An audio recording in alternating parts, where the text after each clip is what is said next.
Well, welcome back. Welcome anew to the Further Faster podcast. I'm Joseph McClendon III, and I will be your guide, your host, and maybe even your mentor for this next little while on doing exactly what the name implies.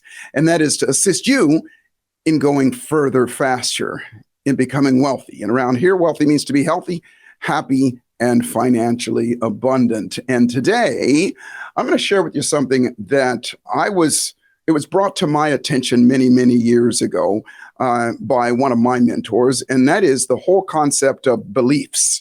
More specifically, your own beliefs about yourself and what you're capable of and what I call your psychology. So the title of today's talk is Don't Believe Everything You Believe. So grab a pad and paper, and I'll be right back to share with you some of your own beliefs.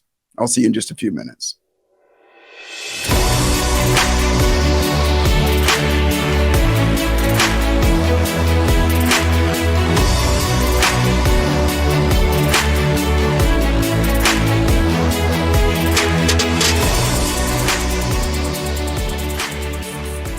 Well, welcome back. So when you hear the word psychology, what does that mean to you? For most of us, it conjures up, a guy with a pipe, and a goatee sitting bedside, or shall I say chairside, to somebody laying out on a couch, and that person pouring out their heart, their problems, and their challenges to that psychologist or that psychiatrist, and them helping them get over things. And if you've been around me for any length of time, you know that I always use simplicity, and that simplicity is the key, is the name of the game, because complexity is the enemy of execution. And around here, we always say that unless you do something, you're not going to get something. That's how you go further, is by action and activity, not just thinking about something. So to simplify that word, psychology around here just means our consistent thoughts that we have about ourselves, about other people, and our environment, say the world around us. And those consistent thoughts can be conscious or unconscious. When they are unconscious, they're actually what we call a belief. When they are unconscious, they are ones that I should say other than conscious instead of unconscious. Other than conscious, meaning you're not aware that you're thinking those things.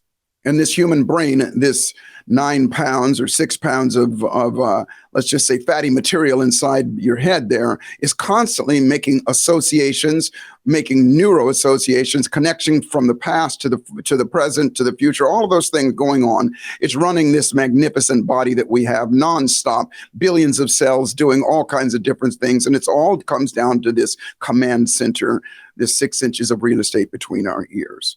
But did you ever stop to think about, outside of those automatic things that happen automatically, like our heart beating and our cells dividing and things like that, what is it that causes these other thoughts to happen and stay in place, consciously or other than consciously?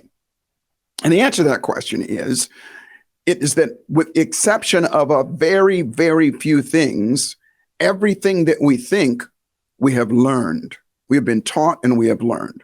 Said differently, when the baby gazelle hits the ground after being born, it instinctively knows that it has to either stay hidden or stand up and walk.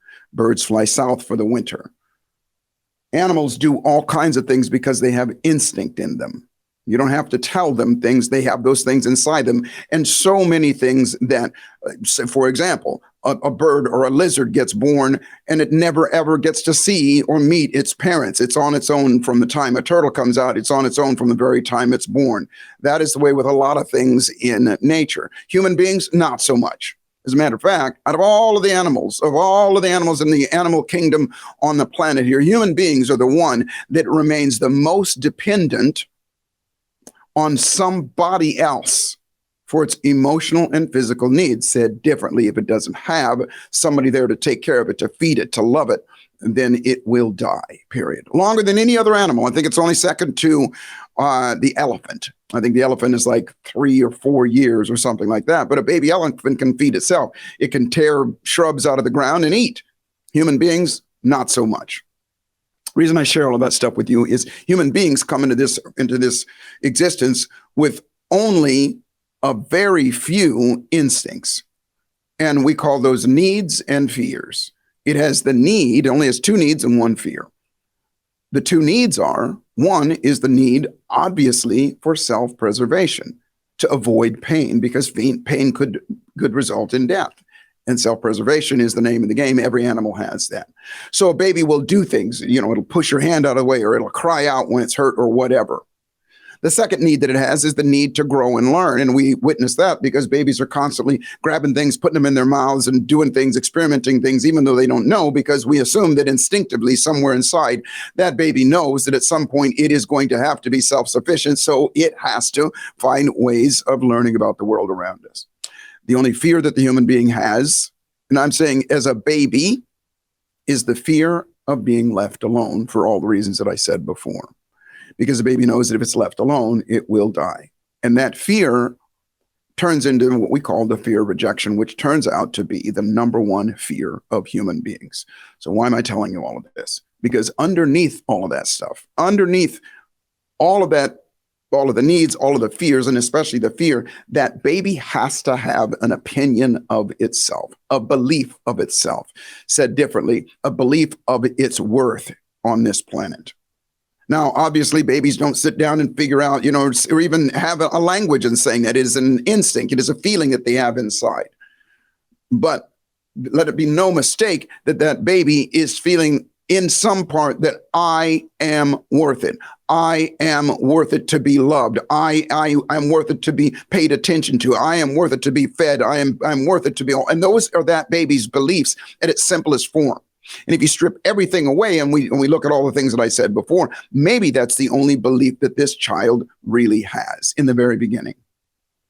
Because when it comes kicking and screaming into this world, it doesn't have an experience of anything else. It carries with it. Now, I should say this. Yes, babies instinctively know how to swim, but that's self-preservation. And think about this. Within just a very few months, that baby is afraid of water. That baby cannot swim. And many, many babies, unfortunately, die every year because that instinct is gone. But if you take a brand new baby and throw it in the water, obviously you're not going to do that. And I've even seen, you should see this, it's fascinating on YouTube, babies being born underwater. The mother gives birth underwater and the baby literally swims to the top, floats on its own back takes its own first breath. And again, self-preservation. Inside that baby is going, I am worth it. I am worth it. Well, what comes along in our lives are we are given evidence that maybe we're not. We're given evidence that, you know what, you can wait. We're given evidence that there's something wrong with you if you don't perform this way, if you don't stand up and walk right away, if you don't, get good grades in school and so on and so forth. And all along the way, people say things to us and things happen to us that starts to chip away at that self-worthiness, if you will, that I am worthy. And that comes down to, again, because it's unconscious in nature, because it's other than conscious in nature, especially when we start to put words to it, it becomes a belief.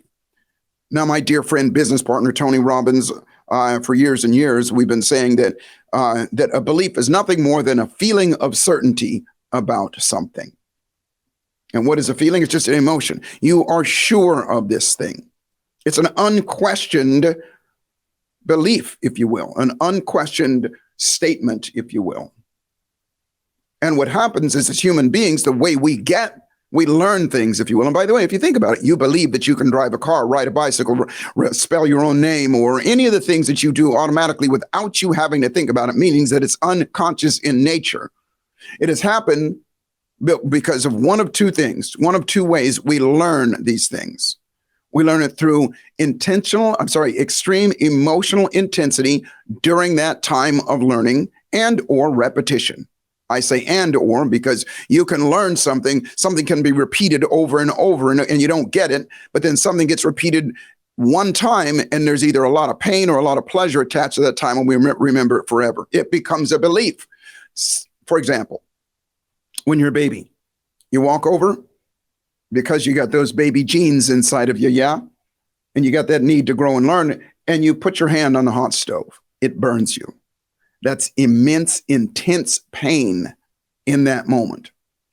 and it releases all of the cortisol and adrenaline and all of those things, and sparks our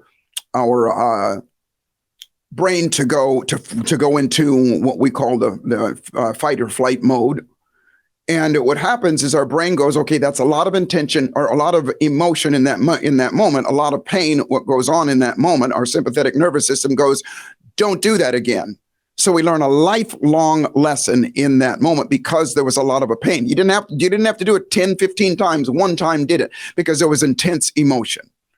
Well, the same thing happens on the pleasurable side. Something really pleasurable happens, and your brain still says, and by the way, instead of cortisol and all the adrenaline and things that happen, and instead of attacking our sympathetic nervous system or sparking our sympathetic nervous system, our parasympathetic nervous system gets sparked and dopamine gets released, and our brain goes, hey, what just happened right before that? Let's do it again. And it remembers it for the rest of your life. And we develop these pathways.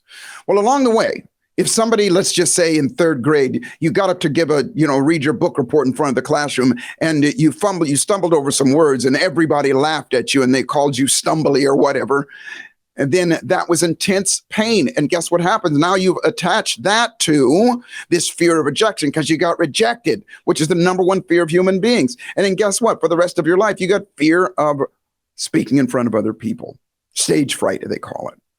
Now, the reason I'm sharing all of these things, it's synonymous with everything that we do in our lives. And in that moment, I'll use that as an example of stage fright. Because what happens is in that moment, we have a belief that there's something wrong with us because we got laughed at, because we got rejected, because we got teased, we felt that pain. And we learn that lesson for the rest of our lives. And we have a belief inside of us now that there's something wrong with us and we should never do this again. And every time that opportunity comes up or that situation comes up where you have to speak up, guess what happens? This heart starts pounding, the sympathetic nervous system, fight or flight. I'm getting the hell out of here. I'm not going to do this, because you have a belief inside of you that you're not worthy, that there's something wrong with you. Now, is that belief true? No. The only thing that's true about that situation is you stumbled over your words and some people laughed at you. But we develop that belief, and we have that belief for the rest of our lives. And again, I hope you're getting it, that is synonymous with so many other things in our lives. And if you sit down and you think about it, matter of fact, a good question to ask ourselves is, what am I afraid of? Not the kind of question that we always, that we promote on this show. But if you sit down and you think, what am I afraid of? Or what stands in between me and getting what I want? What stands in between me and going and asking this man or woman for a date, or going up and asking my boss for a raise, or doing anything that we want, or starting this business, or doing whatever? I promise you, at the bottom of that is a belief. And it's a belief about yourself, meaning it is an unquestioned statement that you have about yourself. Now, here's what I'm saying, is that we don't always have it all spelled out in our brain and know exactly what it is. It is just there. And so I said at the beginning of this, don't believe everything that you believe. What does that mean? Then, is it possible, and I'll put it this way, and I've gone through this so many times. I'll tell you a real quick story, something that just happened to me just a little while ago, and I'm pulling back the curtain and exposing myself on this and becoming vulnerable. I have, for the past almost 3 years, have had trouble sleeping. And it happened because COVID. Now, prior to COVID, I was working every month. I was traveling, and I was in another country or another state or something at least once a month, sometimes 2 or 3 times. So my sleep schedule was just crazy. And I worked it to where I would do 2 things. I would always sleep on the airplanes. And then whenever I would get to where I'm going, because I slept on the airplane, I was, if I had to get off the airplane and get right on stage, I'm wide awake. If I got there late at night, even though I slept on the plane, I would still go to sleep. And I was a famous sleeper. Matter of fact, I would jokingly tell the flight attendants, I'm going to be asleep before this thing gets off the ground. And sure enough, it was. The next time I'd wake up is when the plane hit the ground. And I don't care if I'm flying to Australia, which is 13, 14 hours from Los Angeles, I would sleep 90% of the time. When I was at home, I would go right to sleep. I'd stay asleep. Every once in a while, I'd wake up and go to the bathroom. But for the most part, I'd stay asleep the entire time all the way through. I had this identity, which is, just so you know, a belief. a psychology about myself that I am a famous sleeper. I have no trouble sleeping. I sleep. Well, when COVID happened, guess what? All of my events went away. Not some of them, not most of them, all of them went away in terms of my travel. So I was home 100% of the time, like most of us. For 2 years, I was home. And what happened was I started to develop a regular sleep pattern. I would go to sleep at a certain time and I would wake up at a certain time, the same time every day. And because I hadn't been that way for, honestly, 3 decades, something happened to me. And that is I would go to sleep, but then I'd wake up an hour later. I'd stay awake for an hour and then I'd go back to sleep. I'd wake up again in an hour, maybe an hour and a half later, and I'd stay awake for an hour and I'd go back to sleep. And this went on over and over until I woke up in the morning. Now, because I was home, I had more time to sleep and I was in bed for longer periods of time, 7, 8 hours, but it was terrible sleep. Now, knowing this, I know the quality of our sleep is also going to affect our health. It was bothering me. Now, in the beginning, I would get up. In the beginning, I'd go, hey, well, something's going on. This is blah, blah. And my brain would start to go crazy. And I started to realize, okay, wait a minute, this isn't good for me either. Either get up or meditate or whatever. And I stopped stressing while I was awake, but I was still awake. And every morning I'd wake up and I'd look at my clock and I'd realize that, here's this time in the morning, I've got stuff I've got to do. And I haven't had enough sleep. And therefore, during the day, I was not operating at my best because I knew that I was not getting enough sleep.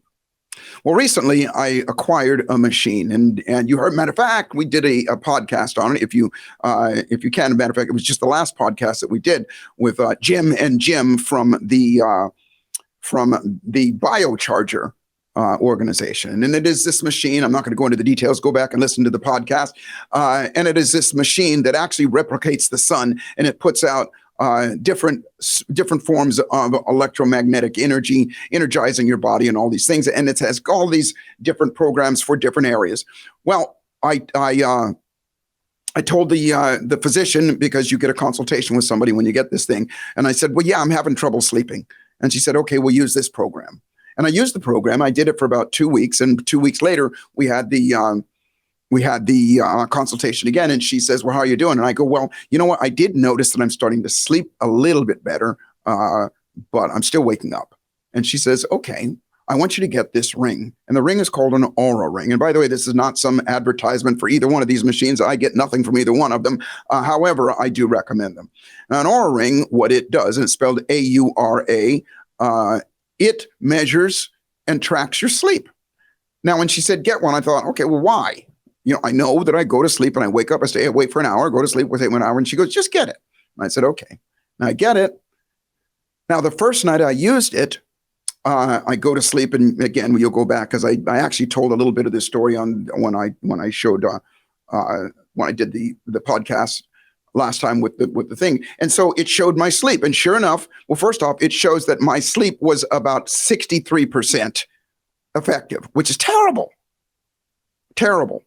And on it shows how much you stayed awake and blah, blah, blah, or how what kind of sleep you had. And it shows in red lines or blue lines. And mine was like 90% all red lines.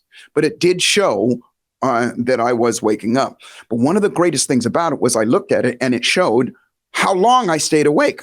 And the truth of the matter is, yes, I was waking up every hour or so, but I was only awake for at the most about 10 minutes because it's very accurate. It tells me.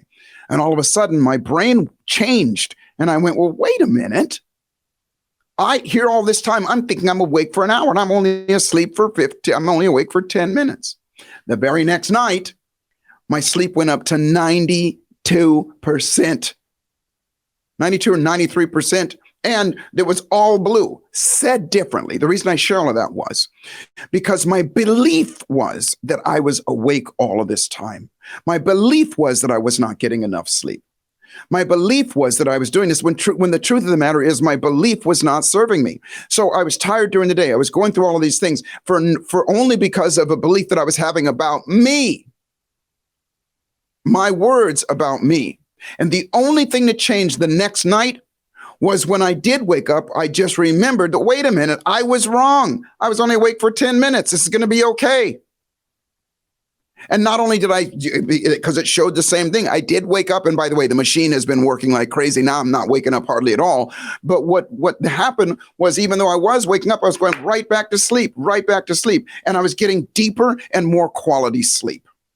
All of this to say, all of us have beliefs about ourselves. All of us have a psychology about ourselves. All of us have a psychology about other people. All of us have a psychology about the world around us.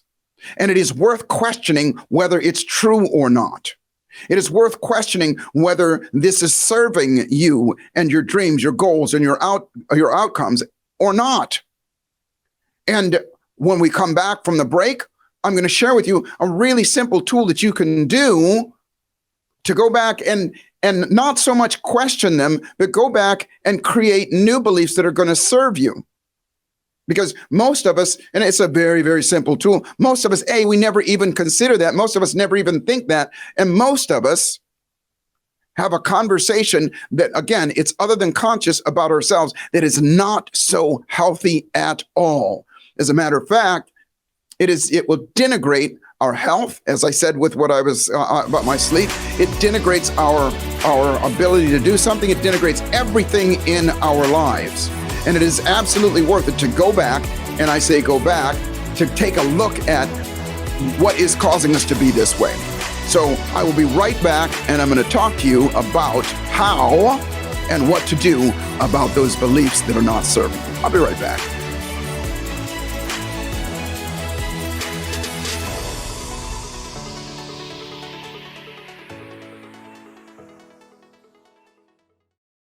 Hey, what's good? It's me, Joseph McClendon III, and let me get real with you just for a second. Now, you've probably heard me talk about this before, something that I call the thieves of our dreams. Procrastination, hesitation, fear of failure, fear of success, self-doubt, self-loathing, imposter syndrome, and fear of rejection. Well, let me ask you a question. What if you could not only retrain your brain and your nervous system to automatically default to your absolute best thoughts, emotions, and behaviors, but you could also do the same for others that are going through difficult times and challenges in their own lives and things that are stopping them from creating the life of their desires?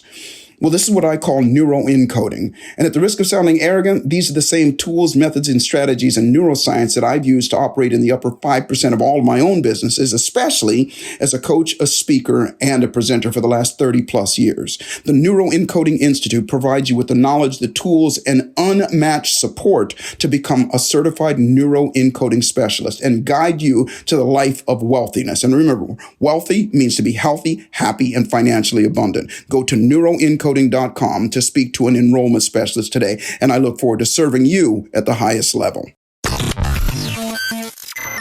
You're enjoying this episode on Angel Fenix Productions Podcast Network. To explore a complete lineup of quality programs and media production services, head on over to angelphoenix.com or like our Facebook page at facebook.com/Angel Fenix Productions.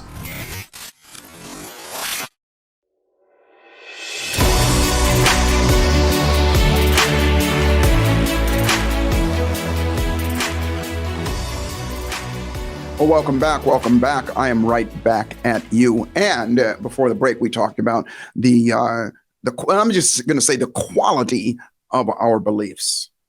And truth be told, most of us, and self-included, like I told you about in the example of me with sleep, we don't know these things are going on, and we don't inspect these things. But I'm going to give you a couple questions to ask yourself. And then I'm going to give you something that you can do. Now, the whole outcome is for you not just to question your beliefs, but have a look at what really goes on, what your opinion about yourself, what your opinion is about other people, what your opinion is about the world around you, because most of us never do.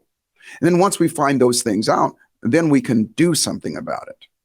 And so it's going to involve some introspection and other, digging a little bit deeper and taking a few moments and taking a look at some things. And I will warn you ahead of time, it might not feel that comfortable in the very beginning. But if you've been around me at all, you know that uncomfortableness is the gateway to your dreams, goals, and desires, is the gateway to getting what you want, is the gateway to going further, faster. When we're uncomfortable, we're about ready to break through to something. Everything in our lives that we've done comes down to when we don't move away from uncomfortableness, we push through it. An example I like to use, and then, by the way, that's the way it is. Everything in nature works that way. Your cells divide because of pressure, because of uncomfortableness. All of a sudden, if you look at it under a microscope, you see cells dividing, it's just vibrating like that. There's pressure, and then boom, all of a sudden now there's 2 of them. And then vibrating, boom, now there's 4 of them. And then now there's 8 of them, and so on and so forth. Everything. Just the process of elimination with us as human beings. What happens? You get pressure, you get uncomfortableness, and then you go relieve yourself and you feel better. And all of those things in life, the way that we learn, the way that we go through things. Now, understand this, that we learn, matter of fact, I'm going to give you the opportunity before I tell you what it is. You know what it is. Finish this statement. We learn from our... Okay, that's long enough. Yeah. If you're like most people, you say we learn from our mistakes. And just like I shared with you earlier about you learned by sticking your hand in the fire, that was a mistake, and you learn you'll never do that again. And this is absolutely true. We do learn from our mistakes, but we grow from our successes. What's the difference? The difference is when you do something, like I said, it's pain and pleasure. It's pain and pleasure. Are you going to learn from your mistake? The answer is yes. You're never going to do that again. You learn never to do that again. But learning to never do something again is like looking at, if you're looking at me right now, there's the color blue behind me and saying, don't think about the color blue. Or if I tell you right now, don't think about elephants, you don't think about elephants. You have to think about an elephant. And so what you do is you're always aware of not to stick your hand in fire. That's great. But what are you not aware of that's going to help you? And the reason I say that is that we grow from our successes. Think about it like this. You move to the next rung in the ladder by pushing off the one before. The baby that stands up and falls over, it learns, of course, don't, do what it did before to fall over, but it also somewhere in its brain goes, hey, I did it. I took a couple of steps. And guess what? The baby grows from that and keeps on doing it till pretty soon the baby walks and talks. That is synonymous with everything in our lives. Everything that has made you grow in your life is because you succeeded at it at least once. Said differently, you got some pleasure. Said differently, you had that aha moment that your eyebrows came up and you went, oh, I did it. And as soon as that happened, let's go back to the mechanics side of it. As soon as that happens, dopamine gets released. The parasympathetic nervous system gets activated, and we go, let's do it again. And that's how we keep on growing and keep going forward. All of that to say that when things are uncomfortable, which they may be when I give you these questions that you ask yourself when they're uncomfortable, instead of going, I don't want to do this, stop and take a deep breath and go, oh, I'm going to grow from this. And that act alone is an act of success because you moved on beyond uncomfortableness. Therefore, the next time it comes around, it'll be easier for you to step up and go after something. Now, the question that I want you to ask yourself is this: not what are you afraid of? Because listen, we can sit all day long, and you'd be laid down on my couch in my office. We'd go through all day long 1,000 different things that you'd be afraid of. So instead, I want you to ask yourself this question. And I want you to, and a matter of fact, the way I want you to ask yourself this question, I want you to do it in front of a mirror. Okay. The question is this: what do I think of myself? And ask that question over and over again. Because the first time you might go, well, I think I'm okay. And then ask, what do I really think of myself? And peel all that stuff away. Because here's what is going to happen. If you're being honest with yourself, you're going to come down to something that I'm not smart enough, or I'm too this, or I'm too that. There are very few people on the planet, self included, by the way, and I do this for a living, that can do that exercise and come away with absolutely nothing that is negative about themselves. And I want you to write those things down, because those are the things that the belief about yourself that hinders you. Now, all of us, all human beings have things going on that denigrate us, all of us. That's part of being human beings. And as you ask that question and you write a couple of those things down, let's just say I'm not smart enough, or I'm too fat, or I don't have whatever that you've written down. The next question is, what is a better, well, first off, I'm sorry, the next question is, how is that statement wrong? How is that statement wrong? Now, remember, If you're seeing me live, you're seeing my hands go together. To remember something means to put back together. To dismember means to take apart. I don't care whatever it is that you come up with. There is something inside. There was a time in your life that you were not that. And there was a time in that life that that statement was not true.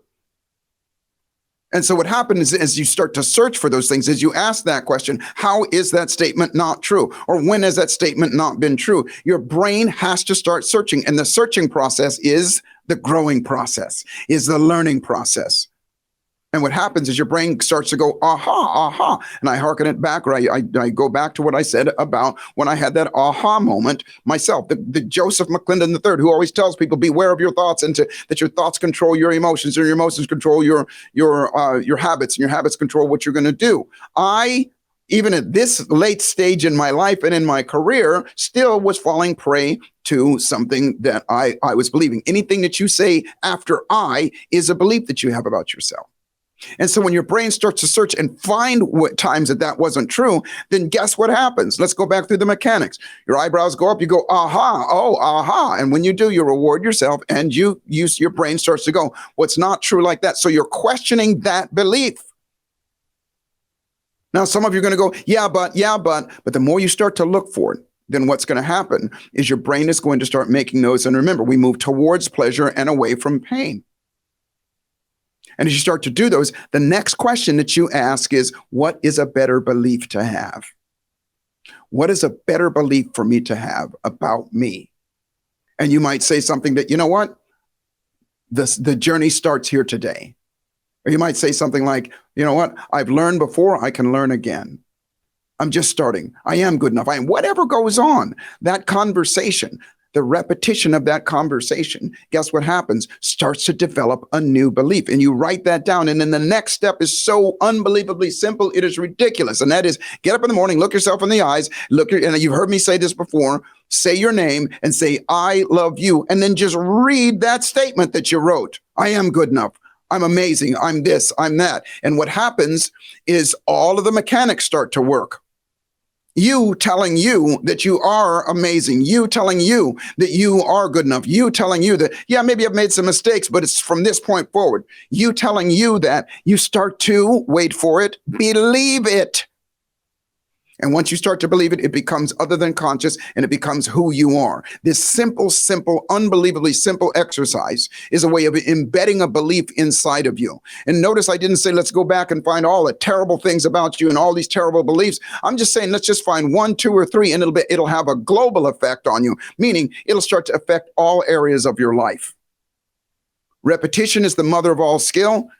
Guess what the father is? Praise. So when you're done all of that stuff and you found all that stuff, pat yourself on the back, put a smile on your face, give yourself some sort of reward for having done it. And your nervous system will quickly learn that this is the direction that I want to go. This is the direction that I should go in. And what happens is you start to shift your, wait for it, I said it at the very beginning of the podcast, your psychology. Because guess what happens? If you believe better about yourself, or I should say when you believe better things about yourself, you will automatically start believing better things about other people. You will automatically start believing better things about other people, about the world around you, your environment, and you become optimistic. You have more options.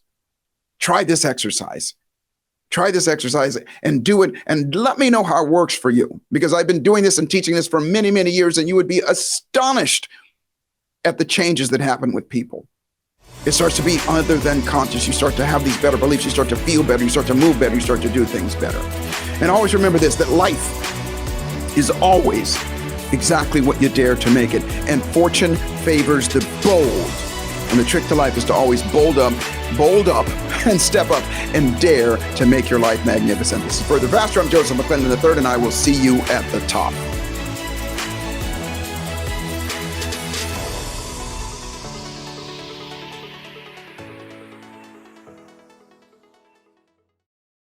This podcast was a production of Angel Fenix Productions. Explore more episodes of this show or other great shows on the Angel Fenix Podcast Network by visiting angelphenix.com. The views expressed in this show do not necessarily represent those of Angel Fenix Productions or its advertisers, and may contain language that's unsuitable for younger listeners.